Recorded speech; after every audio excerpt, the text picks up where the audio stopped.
Let's bring in David Roches now. He's an associate professor at the Near East South Asia Centre at the National Defence University. He joins me from Maryland in the US. Welcome to you, David.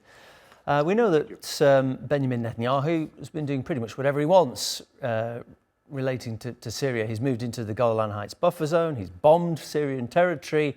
What do you think he needs to be talking to Donald Trump to at this stage for? Well, I think it's just general relations. So, there's Gaza and all that. I think in Syria specifically, I think what Netanyahu is doing is pretty much what any Israeli leader would do, regardless of party, which is make sure that Syria's rather considerable arsenal of weapons, to include chemical weapons, which were supposed to be destroyed under a UN process, that those are taken out so that, we still don't know what the Syrian government's going to look like. It's possible that a radical faction, a Daesh-aligned faction even, could take power and overthrow what we're seeing to be a relatively moderate thing. So Israel needs to make sure that it's not in a position of strategic vulnerability. And I think that part of the Trump-Netanyahu dialogue is probably a pretty short part. I mean, the assumption there, it would seem to be, is that there's no possibility of good relations between whoever takes over as the next leader of Syria and Israel. I mean, would you say that Israel's actions by leaving Syria militarily vulnerable, has that damaged now relations with whoever comes into power? I don't think so. I mean, I don't think so is the short answer. I mean, there may be some people, if you could envision a scenario where you get a moderate, responsible government in Syria that says, well, this is unfortunate, we don't have an air force anymore.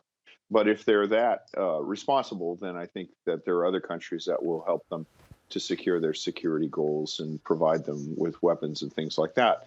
The bigger concern is that you have a period either of anarchy or, again, that, there's still Daesh is active in the central desert of Syria.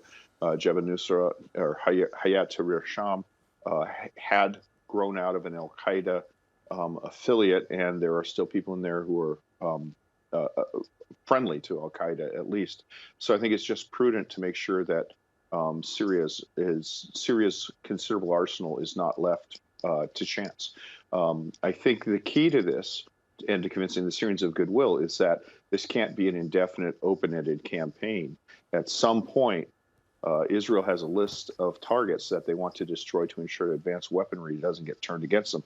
But at some point, they have to stop. And unfortunately, we haven't seen that yet. Will that goodwill include, do you think, pulling out of the buffer zone in the Golan Heights? Good question. So I think it will include pulling out of the recently occupied buffer zone in the Golan Heights. I think that Israel has occupied that, again, the same thing, saying, okay, if this turns against us, we don't want to be in a position of vulnerability, because Israel is generally downhill from Syria, particularly in the Golan, and that's a vulnerability. But I don't think it will include the areas where the settlements have been announced. These are the areas that were occupied by Israel after the '67 war and have been basically considered to be sort of sub judice. They're part of a broader peace accord to be reached at some point. So I think that what has been occupied since the fall of Assad, that will eventually be withdrawn unless you have an extremely hostile Syrian regime. David, appreciate your time. Good to speak to you. David Roches, Associate Professor at the National Defence University.